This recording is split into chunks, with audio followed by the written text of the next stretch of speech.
Cheers. Cheers, I'm drinking coffee. Oh. I know. Look how worn my Arizona alumni mug is. Is that mug ready for Utah this week? No, absolutely not. Wow, is that mug a double-digit underdog? I appreciate you not redshirting and leaving this podcast week. It's almost week 5. Just being like, you know what? I've decided that for my mental health, I'm going to just take off this because I could be more valuable if I sit out. But no, we obviously are making a joke at the expense of the UNLV quarterback. But first, let's appreciate my shirt. If you're not watching on YouTube, You're sorry. Really you are really missing out on what Kramer is wearing. So, Municipal, we are sponsored by our friends at Municipal. I walked downstairs today. I've got a couple of really fun, colorful shirts. I can't wait to wear. This is the first. And my wife looks at me and she's like, I love that shirt. Now, this is a day-to-day thing with my wife. Like normally she's criticizing a lot of things. I don't dress myself well. You have a lot of strength. I will say to Caitlin's defense here. How dare you? You have a lot of strengths. A lot. Okay. But fashion is really not your passion, and that's okay. You know what I mean? Fashion is not my passion. Well done. But this, I'm wearing my Municipal shorts. I'm not going to stand because then it gets like, we don't need that. We don't need it's not going to go well. No, I'm not going to execute that well.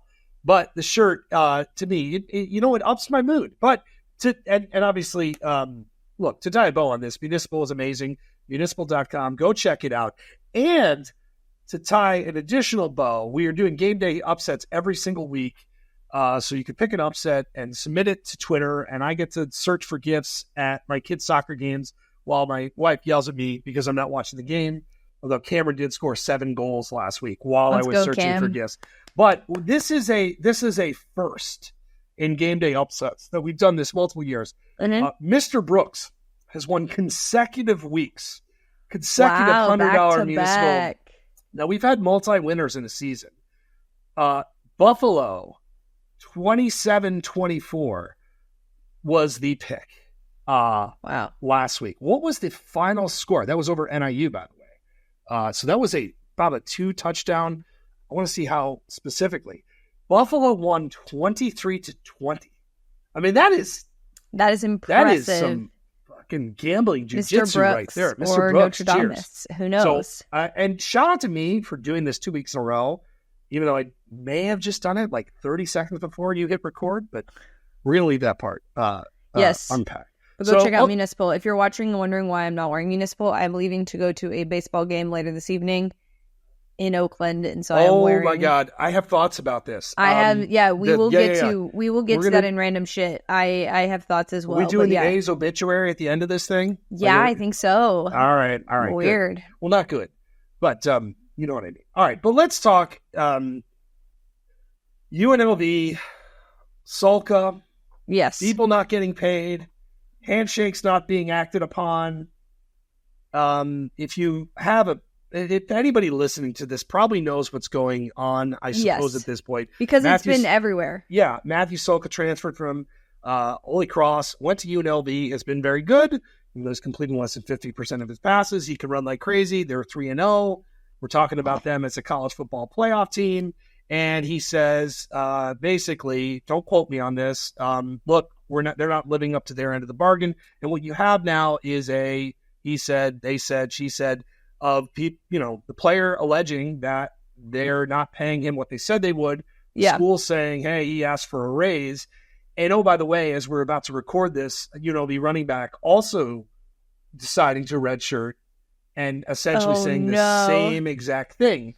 Now, this is going to become a thing. We are recording this on a Wednesday. There's a couple really interesting hooks. Yeah, you could play 4 games and then redshirt, right? That is the rule. Mm-hmm. So if you're looking at the calendar right now entering week 5, like this is going to create an avalanche, I think. I could be wrong on that, but I think that there's going to be some laundry that is dealt with out in the open. I don't know how you feel about that, but I think it's coming. Yeah, and two parts to this. One, I'll focus on the news itself, and then we'll get to the coverage of this.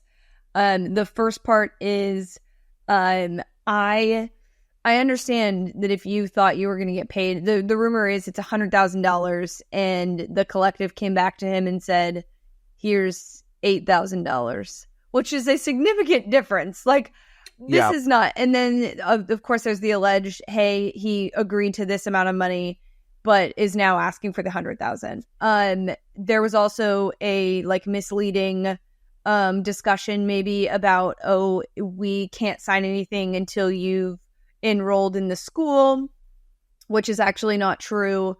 So there is a lot of moving parts to this, and a lot of, like you said, he said, she said, on what is actually going on and what's actually accurate. That's why written documentation is very good for all parties involved. The other aspect of this is what is allowed because of NIL and the NIL rules and regulation, and that there's not actually a governing body that, does a good job, I should say, of monitoring this. I think the other aspect too that is, tough is that this is also being promised by people that don't actually work for the athletic department and the university. This is being promised by collectives who are basically salesmen who are saying, we will come up with this money to pay you. It's not, you can't get the school in trouble for this. This is the collective, they are going to cite the school and obviously the staff that was involved in these conversations.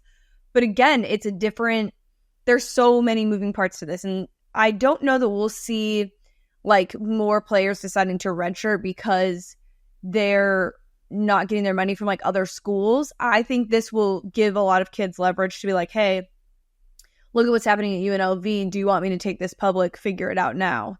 And sorry, this is definitely a long-winded answer to your question. This is, if there was ever a time for a long-winded answer, this is the subject. This is the subject. The next part of this that just bothers me so much. So obviously this news broke very early this morning. I wake up on the West Coast and it is all over my Twitter feed. And the discussion is so many people don't realize how often this happens and how many handshake deals are being made that fall through and blah, blah, blah. So basically saying you shouldn't be surprised by this or frustrated by this. And I feel that's such a loserish way to look at it. Let's allow people to be hey, this is kind of crazy that this is happening. And he's choosing, he's taking action. That's the surprising part. That's the newsworthy part. So to be a know-it-all and be guys, you don't know how often this happens, really, really bothered me that college football Twitter today decided that they all wanted to be the biggest know-it-all in reporting instead of our friends that we actually appreciate who do a very good job of this.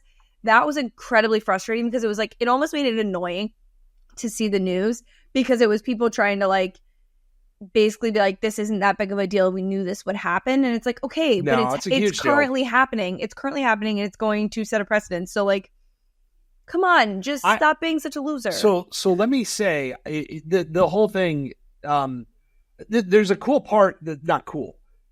Before NIL, these conversations happened. They were actual handshake agreements. Yes. And when they went sideways, it was went the same sideways narrative behind closed doors, right? Yes, but also it was the same narrative when the NCAA found out. People would be oh, you guys didn't know that people were being paid? Of course players are being paid. The same thing. It's not about you. It's not about you. The news is not about you and what you knew.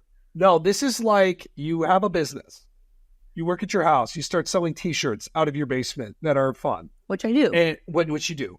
But then I'm not using you as the comp, by the way, just in case you or don't what I'm about to say. Because some of it's going to be maybe breaking the law. But and then it blows up. And you're oh my God, I have to be legit. I have to pay taxes now. Yeah. And you're not ready to do that. And the part of this, it's not even a told you so, but chaos was inevitable. It doesn't mean there's just is when NIL happened, it was pushed through by the courts, and then the schools were oh shit, we gotta do this now. I mean, it was up to the states and then we know how well that goes. Collectives essentially were used as a third party to give some distance Now, all of this is going to change again when schools can start paying players next year. Next summer. And I just find it fascinating because I do think the reality is there's not enough adults in the room. And when you leave the people that are trying to win, ultimately, you've asked the schools, the collective, and the players to monitor this. Mm-hmm. And they all want something out of it. They want wins, the problem. And they want cash, and they want notoriety, and they want something. And when you ask them to then control the environment, like, that is the thing. And I'm writing about this literally right now. I'm spot on. You put them in a very unfair spot. Yeah, and you're asking adults who are part of the NCAA to monitor this when it would impact the money that they would receive. Correct. That's the part that, like, everybody is getting money off this. You need a third party that's legit, a third party that is not involved in not making money off this to be able to monitor something like this. This is like in a business world, in I don't even want to say politics, HR. But in the government, you have checks and balances. In an office, you have HR. You have someone to keep you in check. The NCAA, I'm actually not even going to blast the NCAA. Now, the reason we're here is decades of deniability of like, this isn't real. And then the NCAA, because it ran out of options, was like, well, fuck it. Floodgates are open. And it had no choice. So could the NCAA have prevented this if, like, 15 years ago, we all sat down? Being so greedy? Yeah. And that's part of it too. So there's a lot of people to blame, but the reality is until there's true ownership of this and someone to, like, look, Roger Goodell eats a lot of shit. And I'm not comparing the NFL to college football. The businesses are so much different, right? Roger Goodell reports to the owners, and college football is just fractured and not that. But Roger Goodell is at least the voice of reason. Symbolically, this is a guy. And you and I have talked about this on this pod of having someone. We need a commissioner. And there needs to be a players association. That's just, hello, the formula is literally right in front of you. Like you said, it's more complicated for sure, but at least there's a stabilizer at the center of it. I think the point of this isn't UNLV's fault. I don't blame this quarterback whatsoever. I don't blame the kids. We don't know. We're never going to know, by the way, who's right and wrong. The collective people not doing their sales business. You know what I mean? I blame everybody, including us to a degree, because it's not we all saw this coming. It's like this has been a fucking freight train across the country that was about to hit. And, like, look, the kid will transfer and get paid, and the show will go on. Let's not. This isn't doom. This isn't. If you have problems with the economics or the structure of college football, like, you're like looking at this, and it's like, this is a juicy headline. What is amazing to me, though, Paige, is Alabama and Georgia, which we're going to talk about at some point, is happening this week. It's probably the most interesting regular season game, maybe of the year, certainly right now. And one of the interesting storylines that these two teams are playing each other in the regular season, and holy shit. And we're talking about UNLV's fucking quarterback. That is, I don't know what that is. Is that good? Is it bad? It's fascinating. There's one last part of this that I want to talk about is a lot of, there's those people saying that they hate that he quit on his team. And, guys, I just if you're thinking to tweet it, don't. If you're thinking to tweet it, just don't. I get the sentiment behind it. But again, if you were doing work for free or labor for free, you would, not agree and you would not be doing it for free. You would, take some action. So I think, we need to be honest. I think that's the other thing is people are in denial that they're employees. It would not be that, like, just do it. Like, I don't care. Can I read a tweet? Yes. I thought Ryan Leaf tweeted at me because of my morning take on this. I want to make sure I understand this tweet. This is a kind of a hard transition. So yesterday, we could transition this or not, but I just saw it pop up. Somebody favorited it. Pac-12 filed a suit against Mountain West in court, and eventually we'll talk about actual football. Over millions in penalty fees that the Mountain West is trying to apply.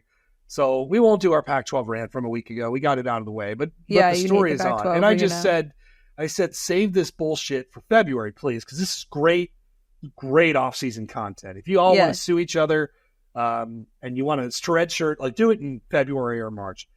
And all right, Ryan Leaf, who I've interacted with on Twitter, like good. Actually, I think he's been he's done a lot of obviously amazing things and been very open with his story and blah blah blah. All right, so I'm going to get that out of the way. But he writes, it's easier to be outside making the smoothie than being in the blender. Now, I like it, but I'm not quite sure what it means. And I said, save this bullshit for February. Is he implying like, hey, buddy, this is none of your fucking business and stay out? Is that what he's implying? I'm going to have to look this up so I can see it. That is a very weird. It's easier to be outside making the smoothie, though, than being in the blender. So I am definitely not in the blender. I am outside making the smoothie. I think I'm. Is that the implication? I mean, he's a Washington State guy, right? Yeah. So, like, I'm assuming there's some Wazoo angst. Just rare that we have a former top 5 pick kind of maybe shit-talking me. Why don't I see it? Oh, there it is. It's either... Oh, yeah. He's kind of tweeting through all this stuff now that I'm looking at his feed. Yeah, I was just going to say, I think... okay. All right. I think whatever, man. Ryan, we're cool. Meaning like it's easier said than done to do it during the off season. Like it's harder when you're in it and you're having to... for February require a... Yeah, no kidding, Ryan. No, to be fair, also like anyone that knows you, not that I would get like feisty with people on Twitter like that, but just like of all the dudes to come for, okay, I don't know. I'll stop making jokes about your shitty Pac-12. Hey, sorry, I didn't allow that slander. No, we're done. We're done. We're moving on. Let's move on to football. I need to talk about one of the worst. I was just going to say, stop asking permission to do things. By the way, it is.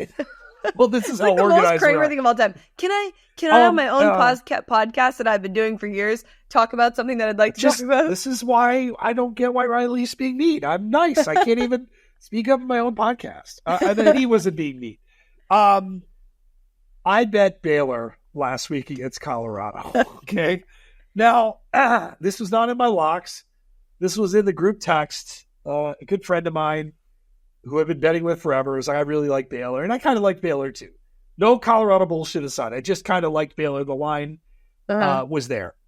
So I bet Baylor. And I felt very, very good. Very good throughout. And then Colorado, Shedeur Sanders, as a quick pause, gets his ass kicked every single week and doesn't say anything and just gets up and goes. I know we have Shedeur Sanders takes out there. I will say this. I admire it. And I don't agree with a lot of the stuff, but as a player, I think he's fucking awesome. And it is crazy. So I agree with that. I think he also could be a drama queen about it and isn't. No, he isn't. He from a football side, he is just he's getting destroyed. He got hammered in this game. But Colorado is down by 7. They throw a Hail Mary, the first Hail Mary. The guy drops it. Like, that would have potentially ended the game if he caught it because he might have been at the 1. They throw a second Hail Mary, and it's not a normal Hail Mary. Shedeur's like out of the pocket, and it's amazing, and they tie it. So I'm on tilt there. Colorado scores. Offense is still very good. And then Travis Hunter forces a fumble at like the half yard, maybe the half foot line, and Colorado wins. Now, I have lost some terrible bets. If you bet enough on whatever, you're going to lose horribly multiple times a year. This is a new one, Paige. Hail Mary, 2 Hail Marys, right? A gathering of Hail Marys, both of which could have converted. One of them did. And then a forced fumble on the half-yard line. Yeah. I needed a moment after that. I was on tilt, and it takes a lot to get me on tilt these days. I'm going to say this. Betting against Colorado feels like just bad in general. I feel like, I said this to you on Saturday, like, Colorado is a lot of things, but, like, if nothing else, they are entertaining. Like, they are very entertaining, and they always are a chaos team. and it's just the weirdest show in college football to watch. I have some thoughts on that this weekend. We'll get to that. Yeah. So it was a very exciting end to a very interesting day. Obviously, we do this podcast during midweek, so most of Saturday's stuff is old news, but we do want to acknowledge some of the things that happened over the weekend. Let's start with USC and Michigan. What are your big takeaways from that performance? How could Michigan go into this season with these options at quarterback? Nice win. They've got some nice players. God, they've got some really good defensive players. I feel bad for Lincoln Riley. I thought they actually played a pretty good game. The defense is so much better. But good second half. Yeah. I can't help but think that Michigan is like, I don't know, man. The Michigan vibes are not great, which we kind of said before the season they wouldn't be. And even in a win, I don't know. I don't know about how you feel. They passed for 32 yards. They're Iowa with a renovated kitchen and a nice basement and a refined and a really good hosting space outdoor patio. That's what they are. That's a great way to put it.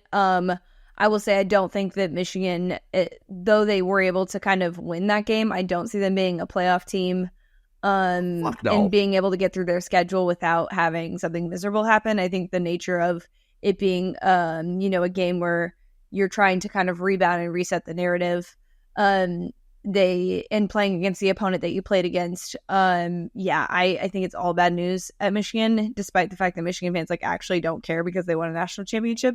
So we'll just leave them off on an island to do their thing. From a USC perspective, like you said, the defense is obviously improved.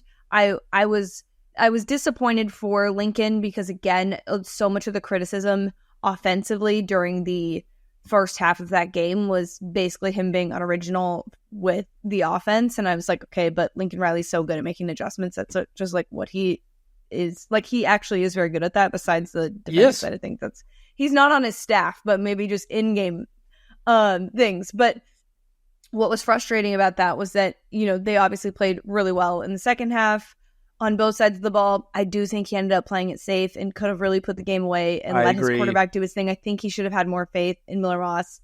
So that frustrated me a little bit because it was winnable. But USC, I think, is exceeding people's expectations despite losing to Michigan. Yeah. But yeah, in terms of playoff, I think if we're going to see another Big Ten team in besides the obvious, it could potentially be USC.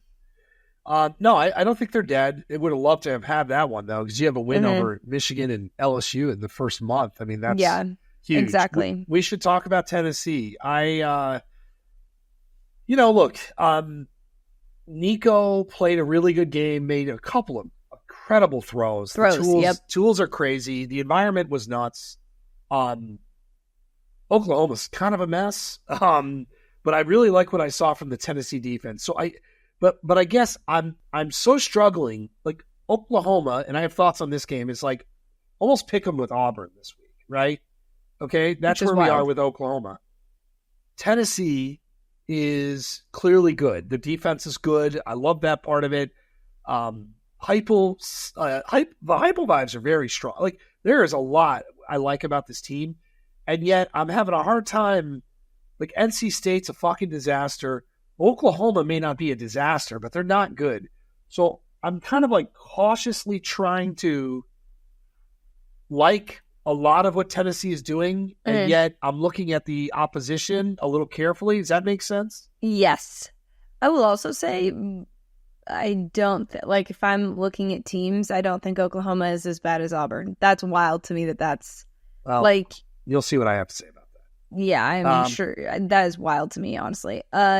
Nico, though, is a future star. Yes, and I will say the knock that we've seen, because, you and I talked about it on our AP poll show. I was looking at, statistics from quarterbacks in week 3, I think, and he hands the ball off a lot. So a lot of people were like, oh, when he's actually under pressure and has to throw the ball, can he make those throws? He did versus Oklahoma. So I think, Tennessee fans are very hopeful. I see it all over social media. They're already planning on beating Bama in, 2 weeks, 3 weeks, which is just amazing. So yeah, I agree that Tennessee is good, but again, to your point, like I'm so hesitant to buy in that this is like a legit playoff team, especially when like from the SEC you've got obviously Georgia and Alabama, and then you've got Ole Miss, who like the cards may not fall in their favor. But here's the thing: here's the schedule. You play at Arkansas, you play Florida. Feel pretty good about both of those. You play Alabama, but you play them at home. You've had success there. You play Kentucky at home. You play Mississippi State at home. These are all wins. Alabama, let's just leave it alone. Let's call it a loss. You play at Georgia. It could be a loss. But I don't know. And then you play UTEP and Vandy, and then you play the SEC championship game. Like that, like I don't know. The path is feeling very playoffy here. Like that's not an easy play.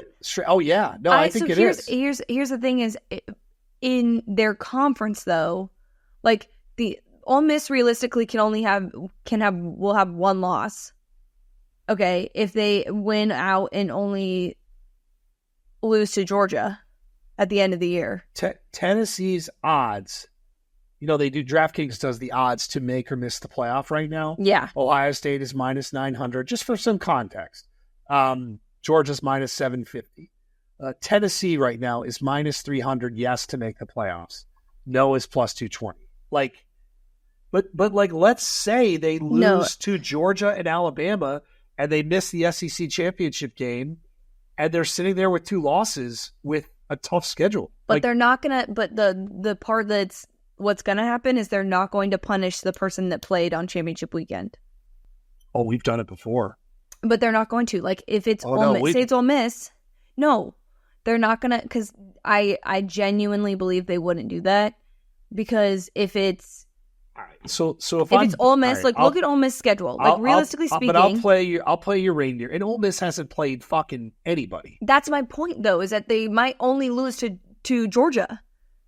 They might only lose to Georgia. I think Tennessee beats Alabama or Georgia. I mean, I don't know. You think they get one of those? I think right now, I think they got a shot. I'd love to, this would be an interesting question next week as we see Alabama and Georgia play. All right, so let's do the game with Ole Miss. They play at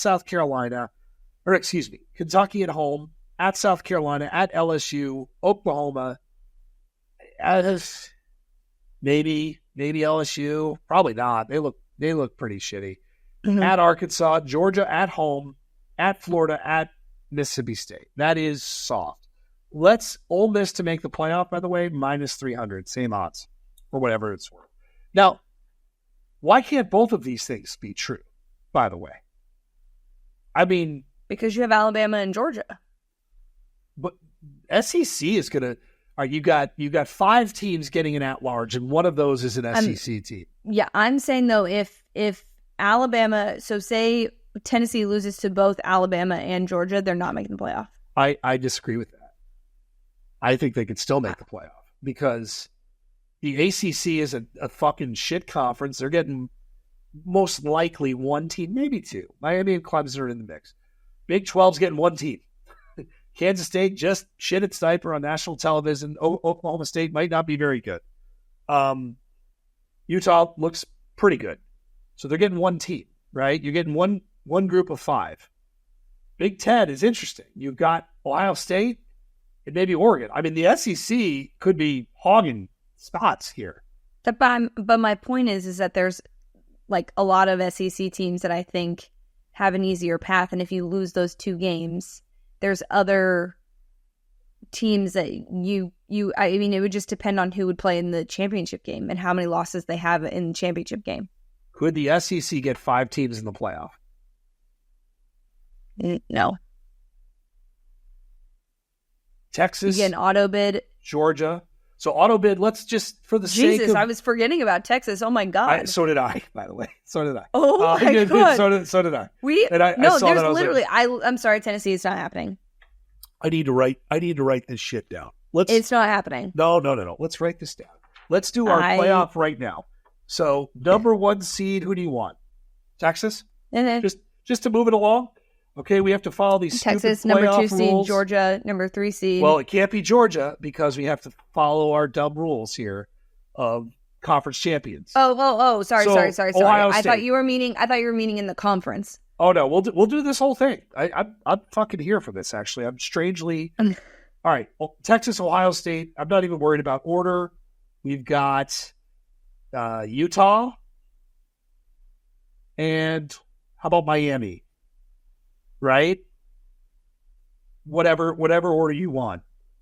We know the fifth is a group of 5 team, correct? Because it's the 5 highest rated. So let's just put in Boise State. Boise State. You love Boise State I for do. some reason, but I like it. All right. So now we've got some places to fill. So Okay. I'll go Ole Miss. I'll do that. I'll do this reindeer game with you. Ole Miss is number 6. Oregon hasn't even looked good. Who you want in there?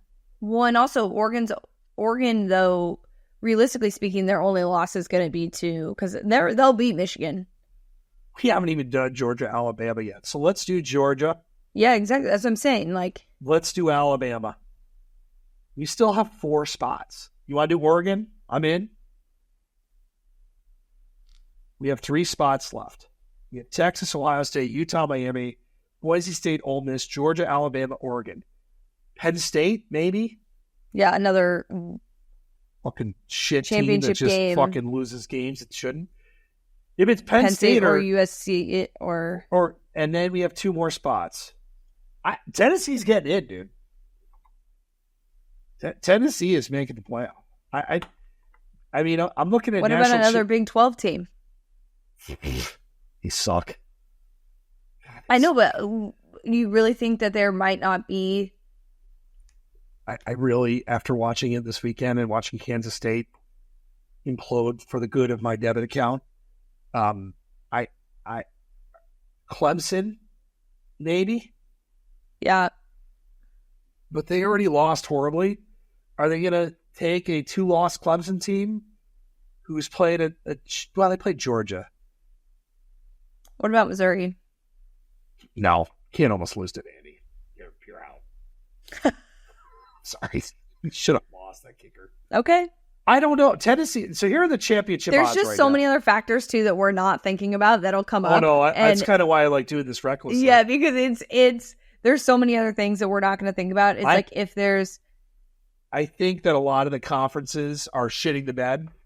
The ACC has obviously been bad, although Clemson has looked very alive.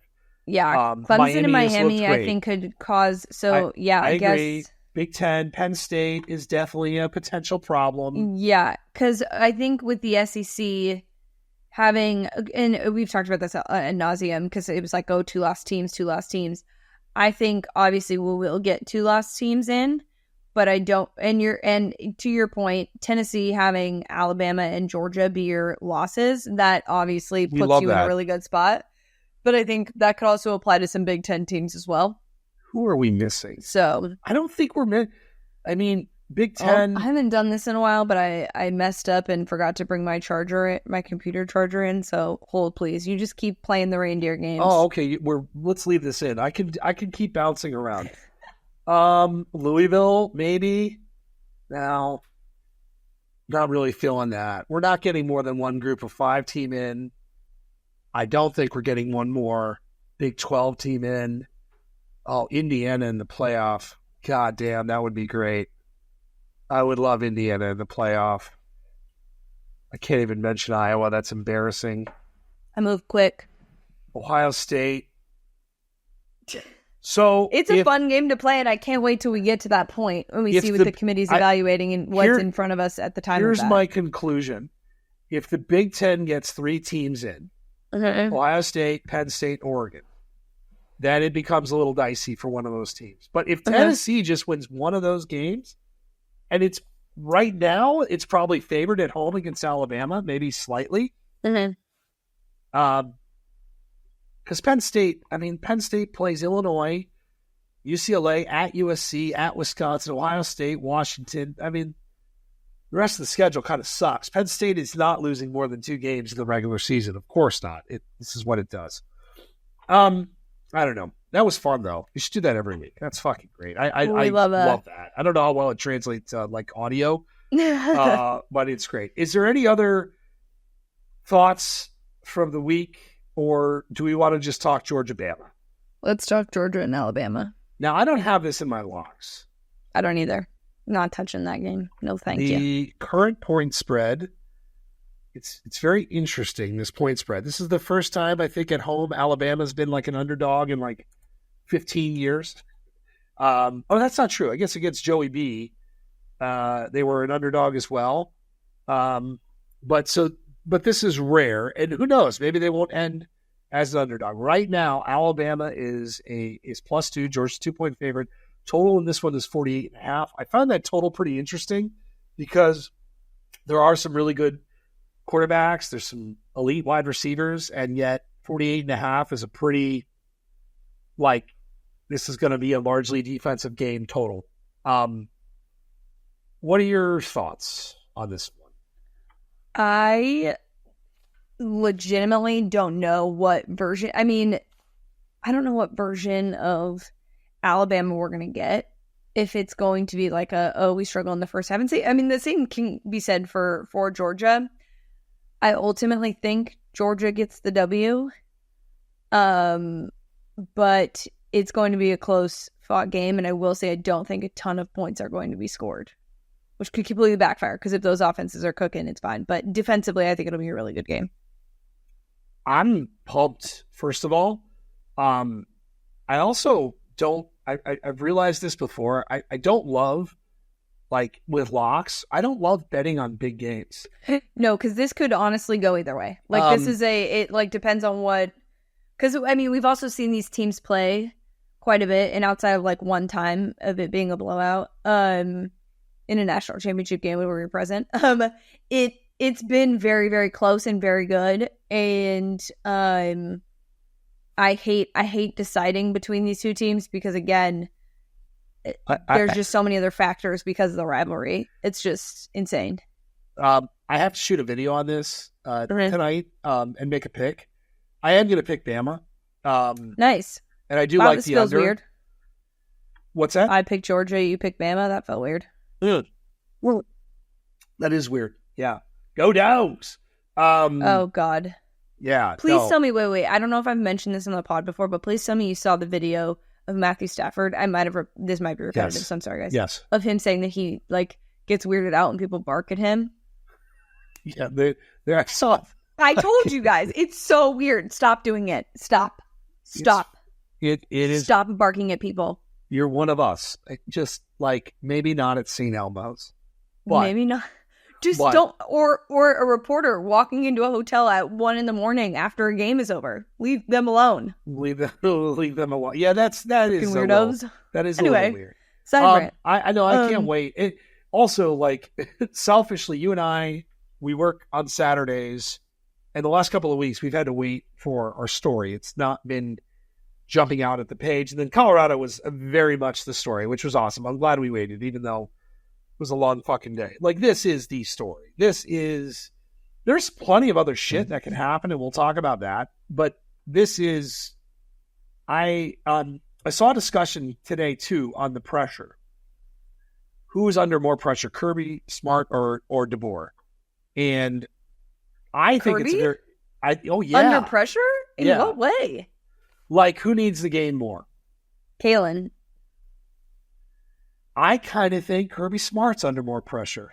Why? No one's getting fired. But, like, this is kind of a mulligan game for DeBoer. Like, I think most of the fan base, like, we kind of joked, like, the person after Saban, like, buddy, you're fucked. Well, I'm going to take that back. I think people understand this is hard. Yeah. They've been amazing. This guy's a really good coach. He can recruit now. We're going to let this thing play out. Sure. And I don't want to say Kirby has done some amazing things and is incredible.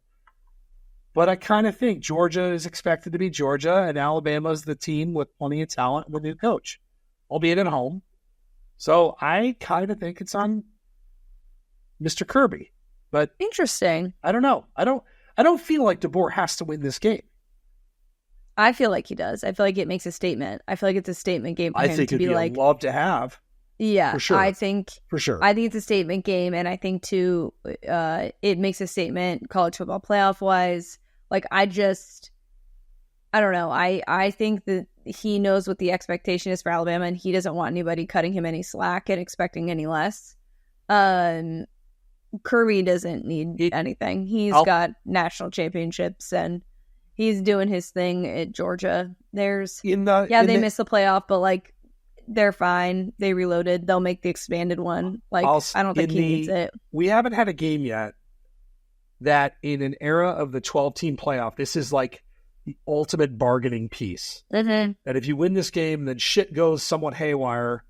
Weeks from now, you're going to always say, I beat Bama, I beat Georgia. And it's like, God, we can't leave them out. That's the best win on the calendar, right? Well, like, you have head-to-head's going to matter more now. Head-to-head could absolutely matter. So mm-hmm. I am obviously just ecstatic for these games. These are games, frankly, I don't really want money on, as weird as that is. Like, I kind of want to enjoy it as a fan. Consume it and process it and figure out what it all means. Now, I agree. Let's go down the list a little bit, and then we can do locks. I have thoughts on Oklahoma State, Kansas State. I don't know if you wanted to partake in that.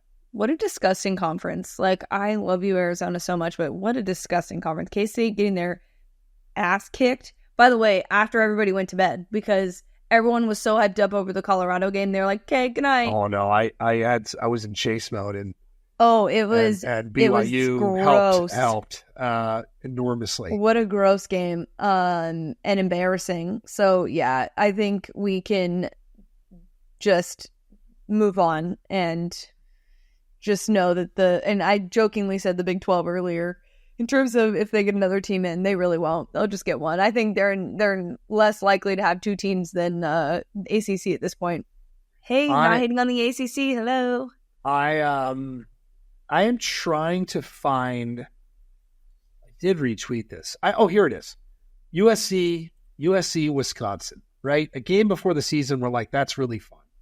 Okay. Here's a stat. So the Badgers, USC is a 15.5-point favorite, I believe, in this game. Right. So here's something I saw on Twitter this week, and this was kind of mind blowing. So Badgers were a 14+ point underdog 9 times. From 1993 to 2002, and they've been that big of a favorite in 3 of Fickell's first 16 games. 1993 to 2022, right? Holy shit, 30 years. And we've hit we're basically 3. This is becoming regular. That is not good. I am a little surprised, and I know Van Dyke got hurt, but I'm a little surprised that Wisconsin is not thriving. Honestly, like Braylon Allen weird, especially is thriving for my Jets. Yes. How the fuck at running back did that not work out? Like, yeah, and also like we praised that hire so much when it happened. It just feels odd. It feels weird that they're not in the discussion, and I'm sure Big Cat feels the same way about this. It was the best fit, and it's not horrible, but it's not what I thought it would be. Louisville, Notre Dame. I don't want any part of this game. I have examined this game. I have looked under the rock. I have put the rock down saying, okay, so I'm going to leave it to you in locks because I don't know what the fuck to do with Notre Dame other than just leave them alone. I just don't know. There's one that I have in locks that I just find to be like, you know how we did like mega locks? Like this would be my super lock because I'm very confused by it. Maybe I missed some like injury news or something. I don't know what it is. We do not tell each other the locks beforehand, largely because we're just disorganized. But if you had to guess which spread I'm talking about that I'm very confused by, which one Colorado, would you choose? Central Florida. No. It is a top 25 game. Hold on, let me see what I have. Baylor, BYU. Yes. Okay. What the actual? We're going against each other. I already know. So buckle up. I have 2 bets in that game. I'm going to say it right fucking now because I have not been able to get right with locks. This is my kind of week. Now, I did bet on the game where the kid just quit. Wait a minute. You're taking Baylor again? Oh, yeah. Not only am I taking Baylor, this is like the Adam Kramer, give me a giant lock. Producer Matt, hold up a giant lock for me here if you could. Just right here. This is the like blood bank. I will. I have a couple Are of you games out like of this. your mind? No. I know how this goes, Paige. I have seen the future. We're spoiling it. We're You're spoiling like, it. I'm your elder. I am your elder. Listen to me. All right, let's just get into it. Let's get into that. Let's start with this game. Okay, BYU Baylor. The spread is Baylor minus 3.5. Are you going first with locks?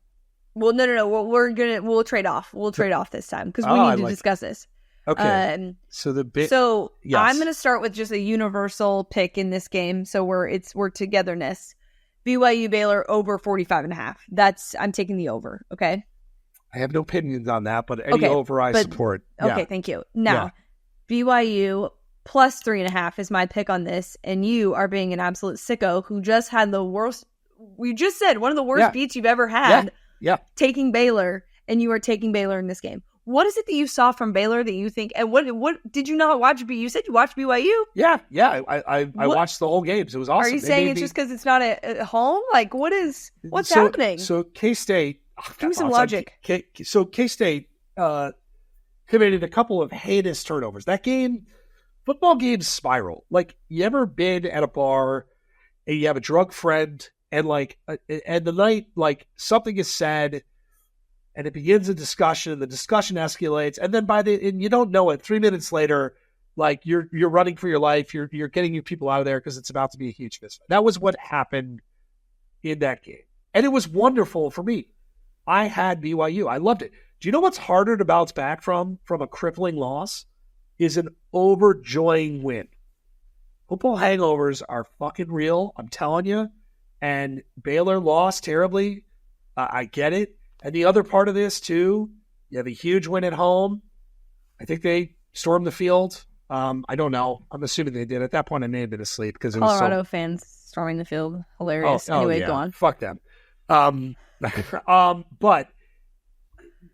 BYU is going to win this game by more than a touchdown. What? I'm sorry.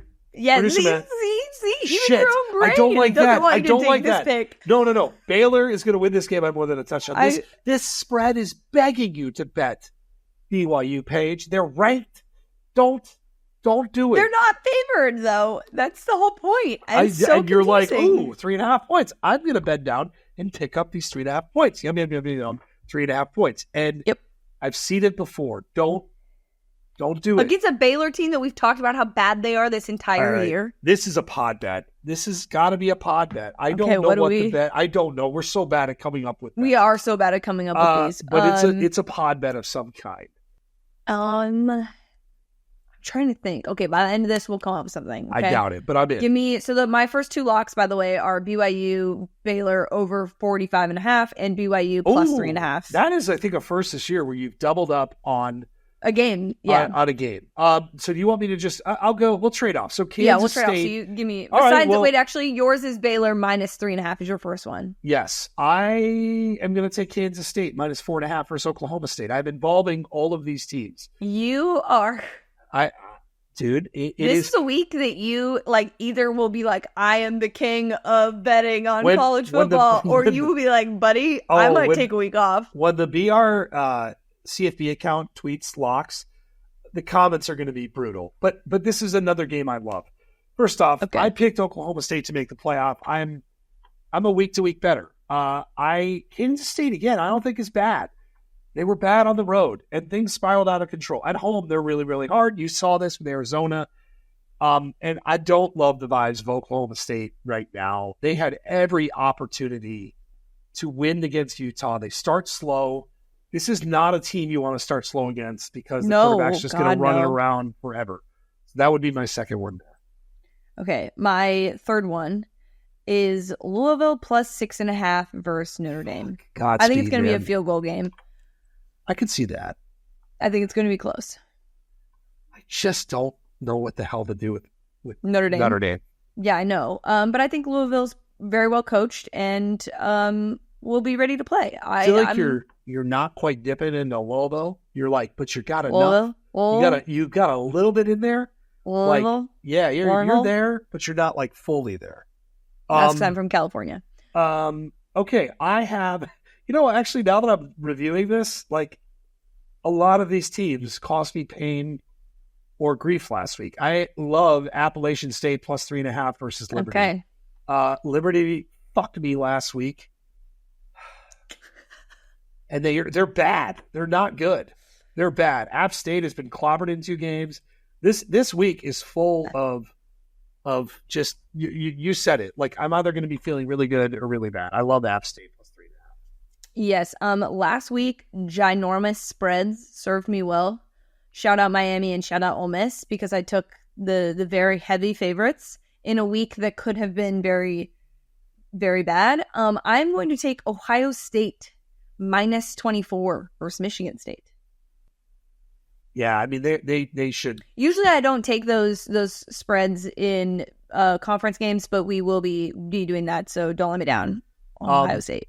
I'm very excited for this next one. I love almost as much as I love Baylor. UCF minus 14 versus Colorado. Okay. I stayed away from that game. I thought about it. I thought about taking Colorado. To me, remember how you were saying that the Baylor BYU game was the one that was like, oh, perfectly set up for that. The Colorado one is too because you just watched them win an exciting game against a bad Baylor team. UCF is good. They're cooking. Do you remember, was it Colorado, Oregon last year?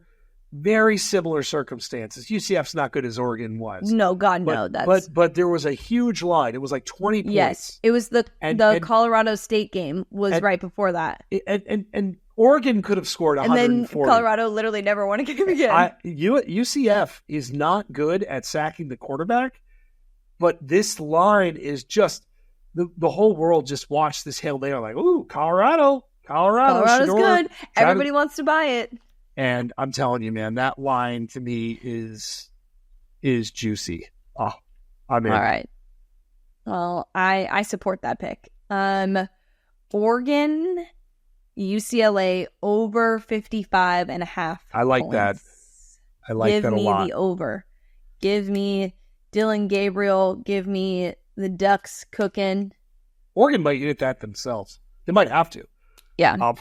But they might hit that themselves. Also, hilarious. I do want to say, I know we didn't pick Alabama and Georgia in this, but the content from campus of the signs posted at Alabama, the eating the dogs, just is chef's kiss. Thank you, college football, for being just so ridiculous and memeable. Thrives.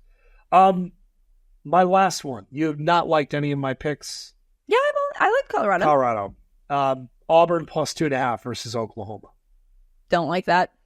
Dude. I do think this is a game that Hugh Freeze needs to win, but we also talked about this. Actually, let's take a moment. Yeah, go ahead. Let's take a moment to talk about Hugh Freeze. I'm glad you're doing that. I'm so sorry, but like the audacity of this man. I'm sorry. It bothers me so much that they'll lose a game and his own daughter will tweet out like, remember, this is just a game, and to show people grace and to not be so hateful and spiteful on the internet. And then your own dad is going to go and sit there and blame. Quarterbacks suck. The quarterback sucks, so that's why we're losing. And hopefully we can find a guy who can do their job and blah, blah, blah.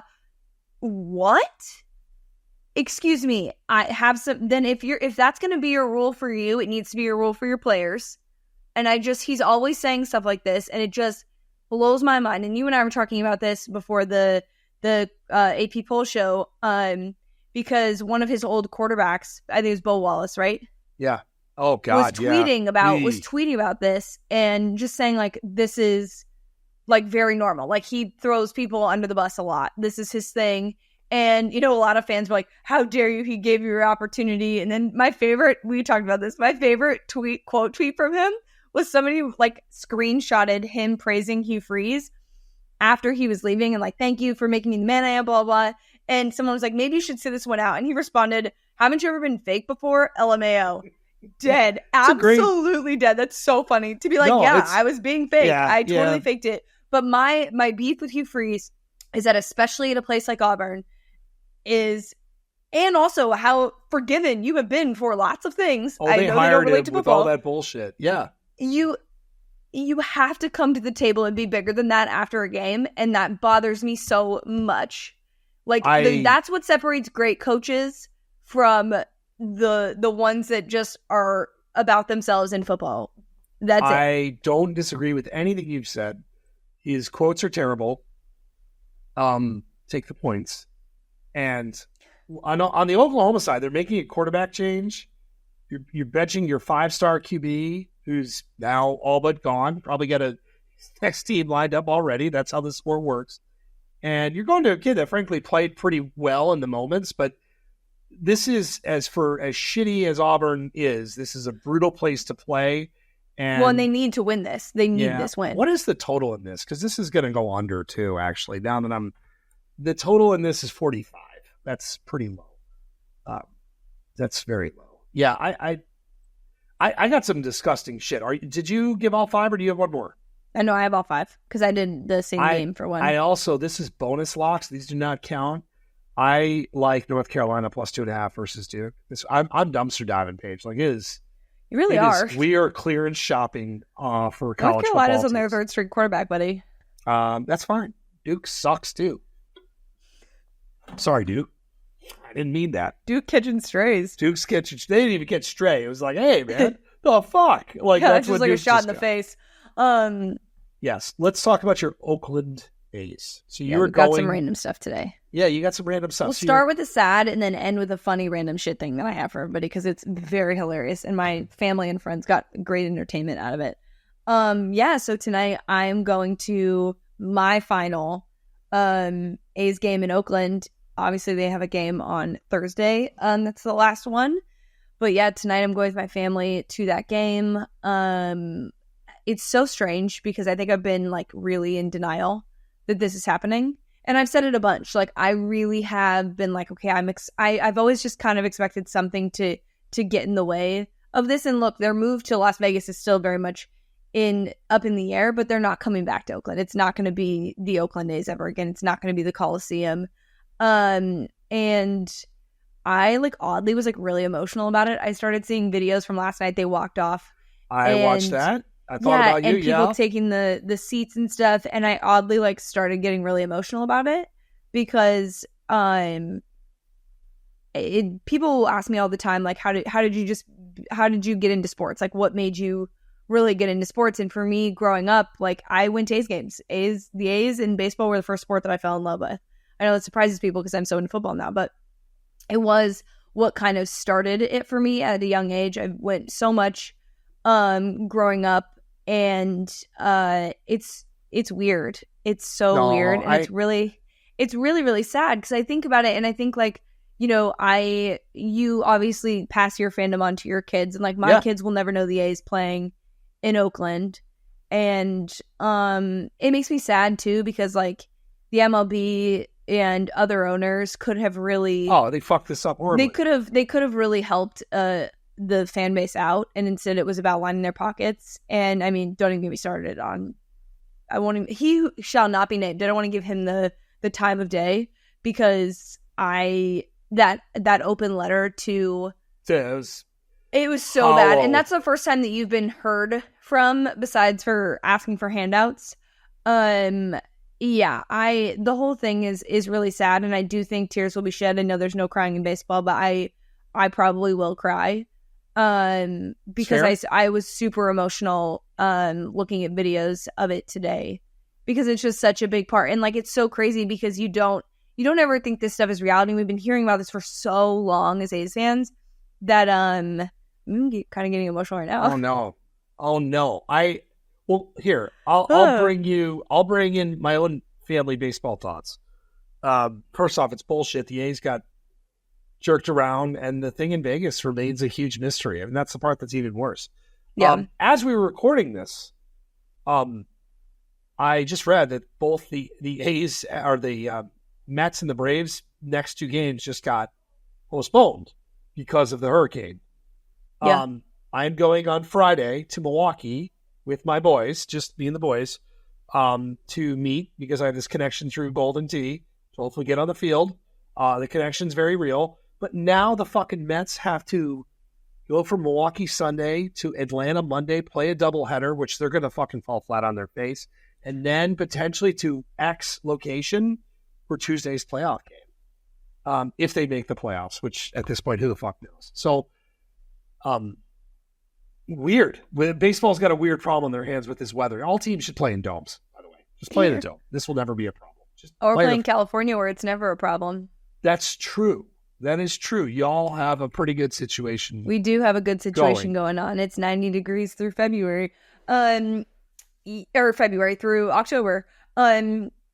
Yeah. I feel sad about it. You should. Not you should. Like, oh yeah, you should. No.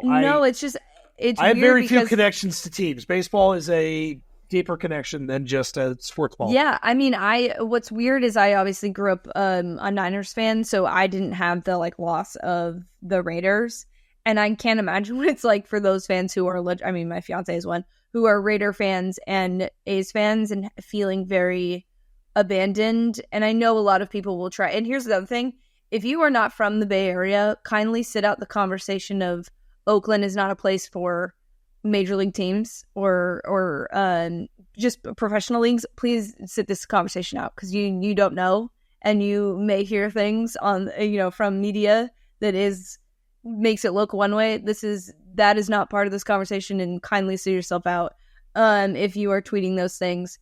But yeah, no, for me it is going to be quite emotional, and yeah, it didn't hit me until today. It really didn't. And I hope you enjoy. I hope you get out of it whatever you're seeking. Yeah. It'll be more just like, hey, I get to go experience this, especially with my brother. I think that's like, geez, I might actually really cry here. Baseball's been our love language for, his whole life. So it is very strange and weird. What other college football podcast can cry about baseball on a fucking podcast? I know, right? In funnier news, let's move on. In funnier news, so Kramer, have you heard of the like Amazon or Target or whatever scam where you're getting a box in the mail and it says it's a gift or whatever, and you scan the QR code and like hackers are able to get into your phone? Have you heard of this? No, but that just makes me sad. Okay, so that's my preface to this story. So yesterday I get an Amazon package and I open it up and I'm like, I did not order this. And I'm the only one that uses my Amazon account. I text my family to see if maybe someone was like logged in on a computer or a phone to my Amazon account and ordered something, because I looked and there's no order of this on my Amazon. Text my fiance, I'm like, did you order this stuff? Like, and put my name on it? Like, what? Everyone says no.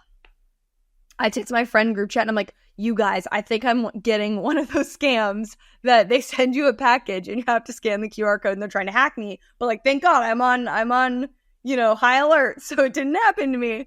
Well, I'm like looking at the stuff and it's wireless headphones and a like port for those who have Macs, like it's a port to put like I know HDMI, what you're talking USB. about. Yeah. And I'm like, what the heck?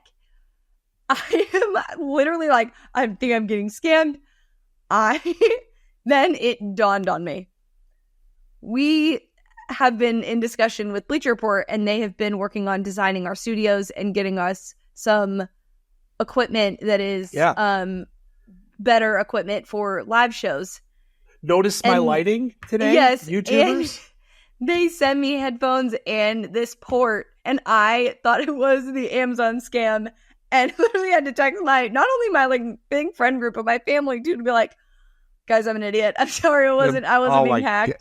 And it was them sending it to me. So that was my fun yesterday, is I thought I was being hacked, but I wasn't. But this also goes to show people how paranoid I am. And also look out for scammers. You don't want to get your phone hacked. I had not heard that. I mean, it's funny because I got a microphone, which I haven't used yet. Scared to use all this. I'm using my ring light today. Use my headphones. But it was a mic. It's a new Rode mic, but without the stand. And I'm like looking in the box. There's clearly no stand. And I messaged him like, oh, hey, you guys sent me a mic. Like, I was like, do I hold this thing? With no stand. A mic with no stand. But I did get a stand, and I put it together. I think I almost broke it putting it together. So we're elevating our presentations. I have a box downstairs I know it's from them. And I'm like, Paige, you don't need to freak out. We will be getting a new stand. I will be getting a very cool background setup. That's why it's not done, is because they're having someone design the background for me, which is awesome. Yeah, that was my fun of thinking that I was someone was trying to hack me, when really it's just the good people of VR sending me equipment. So there's that. I love that. That is very you. Yes, it is. I know I don't have much random shit. No, we're going to a baseball game. Baseball's on the brain right now.